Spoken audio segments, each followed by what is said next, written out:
Hello and welcome to the show. For today's hill climb monster, we have certainly got something rather large. This is the Ford F-150 Raptor. This is the race truck version. There are two versions on Horizon 3. This is basically just a livery as far as I can tell. I believe, if I remembered correctly, they entered this in the Baja or something. They entered basically a stock F-150 to see how well it would do, and it survived the whole thing and then drove home again.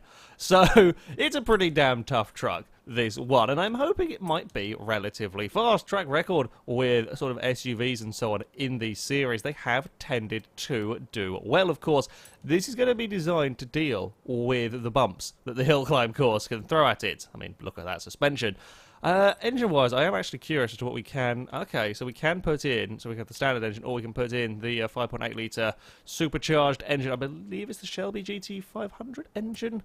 It's good for over 1,000 horsepower, which we're going to need because this is not going to be a lightweight vehicle. We are going... Oh, we got the... we have got the magical downforce producing front bumper, and are we going to have the magical downforce producing rear tyre? Yes, we are. Brilliant. That is the stuff that we need in there. Oh, dear. We're going to want some snow tyres on this. Standard tyres are not bad for off-roading, but of course they're not as good as the snow ones. We're going to have 345s at the front. They are big, big front tyres, and I'm going to guess 345s at the rear as well. Indeed, we are. They are some big tyres all around. Again, it's going to be needed because it is a very, very large, very heavy vehicle. We will go through and stick all of these, but don't have to worry about the drivetrain swap for the first time in a while, as the vehicle is, of course, naturally all-wheel drive. Weight reduction is going to be an important thing on this vehicle, that much is for sure, because it's always going to be heavy. It's just how much weight can we get out of the truck. It's going to probably be... Well, it might get it down to sort of mid to high 4,000 pounds-ish. A bit lighter than I was expecting. Down to 4,300. The giddy heights of 4,300 pounds in our Raptor. Now, engine-wise, I don't really know how good the standard engine in this is going to be. So we're going to kind of just go through and see. We do have the option to go for the supercharged V8 if this standard engine is not capable of getting to the top of S1 class. That's a fair big old jump from the turbos on there, which is always helpful, but I don't think it's quite going to be enough, is it? It's close. Not bad. Not bad from the standard truck engine, but it's not quite going to be enough. It's sort of 150 odd horsepower down. Fortunately, that does mean that we are going to have to change our engine. It might not actually get to the top of S1 class, unfortunately, as well. Turbos, while I do like having the supercharger, I don't actually know if I think this engine, you might get the same power out of both. There are a couple of engines that you do, and this one might be one of them. We will have a build, and then we'll come back and change if required. God, this is going to be, I think, potential to be very fast. I think we've seen before that these big trucks, even though they've got a huge amount of weight and so on, there is the composure, there is the control in them, because they're built for this sort of terrain. That does tend to mean that they are very, very quick indeed. Alright, so we are going to need turbos on this. Yep, but we are going to need turbos indeed. I say we're going to need them. We're going to want them because we are going to want more power. And that is always an important thing in this series. Always important when it comes to building a car. In Forza full stop is power. 1,033 of the horsepowers in our Raptor is certainly going to be plenty to propel this truck along. 1,041 horsepower, almost 900 torque in our vehicle. It is actually a few PI off the top of S1 class, which is interesting. I wasn't necessarily expecting that, particularly considering this has got as much power as the Transit had. It is better suited than the Transit, and I'm pretty sure the Transit was the top of S1. So, yeah, I guess perhaps what it is the top speed is severely lacking. If we go gearbox, we haven't got a race gearbox. Yeah, the top speed is severely lacking. Perhaps this is even worse at cutting through the air than the Transit. 177 miles an hour. I know the Transit will be good for over 200. And, well, with the way the Forza calculates PI and so on, that's one of the things that is taken into consideration. So, that may be where it's falling down. Well, that should mean, theoretically, that... yeah, I think this still stands a very good chance of going quickly. It's got the attributes in the right areas that we need for being fast up the hill climb. Of course, stop speed is irrelevant. It's just how good will it be through the corners. So, we are at the bottom of the Devil's Corners hill climb, ready with our Raptor. I'm going to get 3 runs up the course to try and go as quickly as possible. Now, our fastest time is still set by the BMW 507, a 155.9, and that is proving to be a mighty tough time to beat. As far as kind of SUVs and trucks go, I guess the Land Rover Series 3 is perhaps the closest to the Raptor. That a 57.8 up the course. The Land Rover was much lighter than this Raptor, though it did have smaller tyres and, of course, a much older vehicle. The Raptor... yeah, I don't know. I mean, I'm thinking this could potentially get into the 57s with a very, very good run. We have got the power, but more importantly, we have got the ability to carry speed across the bumps in ways that perhaps other vehicles can't. We've actually got really quite good turning as well to some of these corners. The front end is very, very good at getting into these corners. And you know, overall the vehicle is designed to put its power down. We have 1,000 horsepower, which we're going to be able to use at most times around here. Oh, as I say that, the turning is so good I might have missed that checkpoint. That is remarkable how good the front end is in this. We've had, you know, quite a lot of vehicles struggling with the understeer around this course. In fact, just about everything that has gone up here has understeered quite a lot. And this just doesn't, not in the same way. I mean, if I'm an absolute moron like here, for example, sure, there is a finite amount of grip in the Raptor, but it is so much better behaved than a lot of vehicles, even a lot of proper rally cars and proper off-road vehicles and so on that have gone here.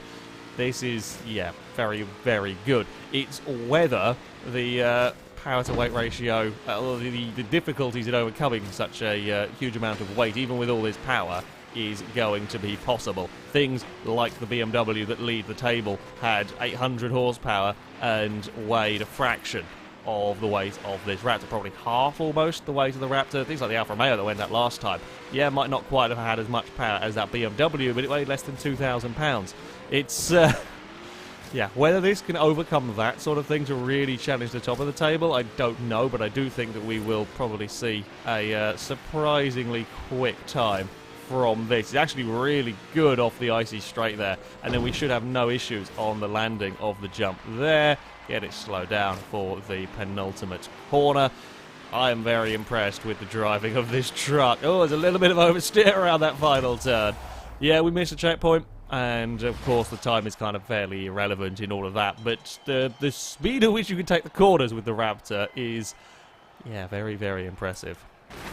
So, on to our second run with the big Ford. We have, of course, got to make sure that we hit every checkpoint. I believe the Raptor certainly has, is it 8 gears? Or it may even be 10 gears, the new Raptor. Now, I don't know, because I have put a race gearbox on this. I don't know whether we're still going to have the same number of gears. Not that it really, again, not that it really matters on this course.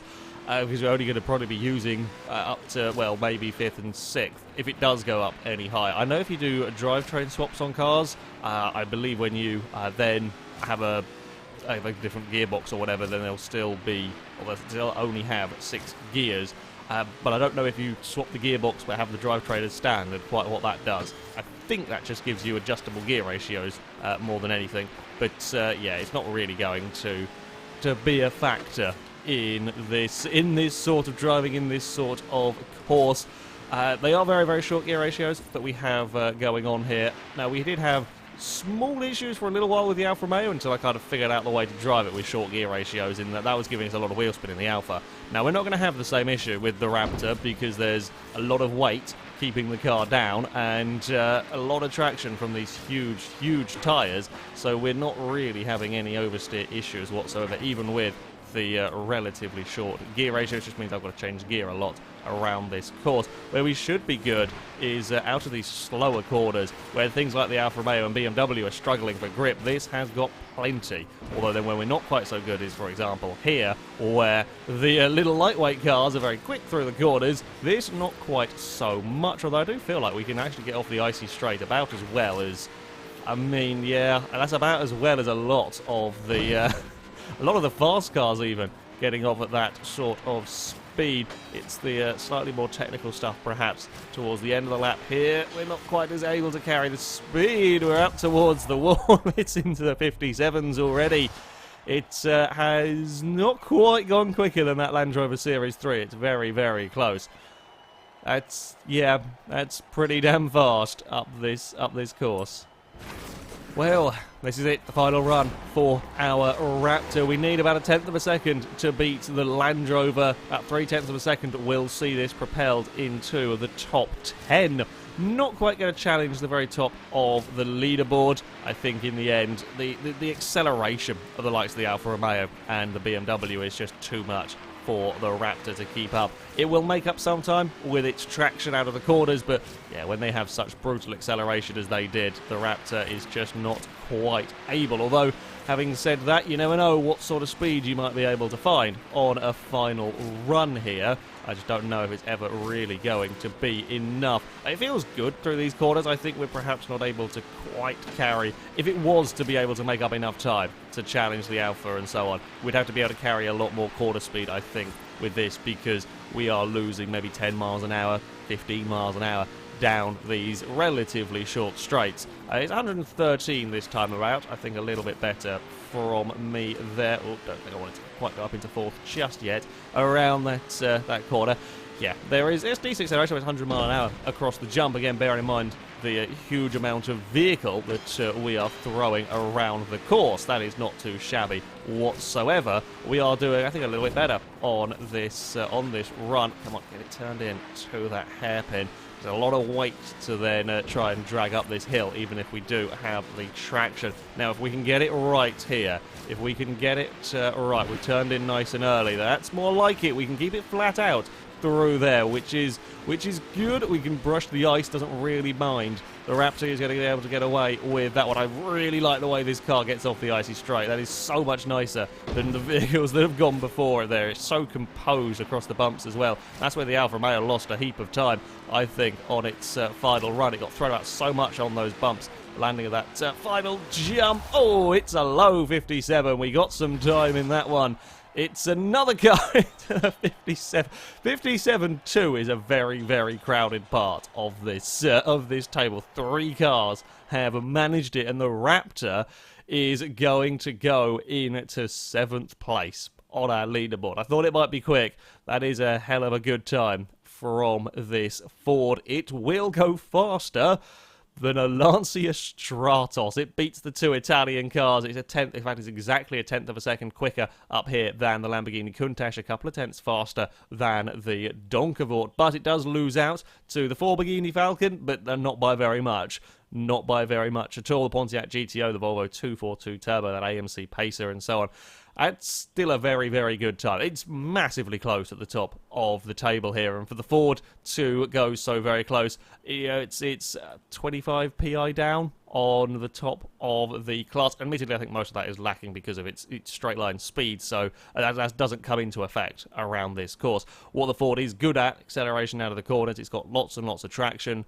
The bumps don't phase it. Put that all together, and yeah, it's quick. It's very quick. And of course, 1,000 horsepower V8 does tend to help with getting vehicles up the mountain here.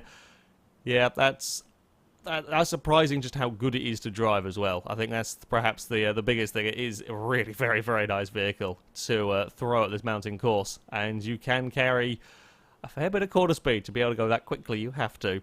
That, though, is going to be it from me. Thank you very much for watching, and until next time, goodbye.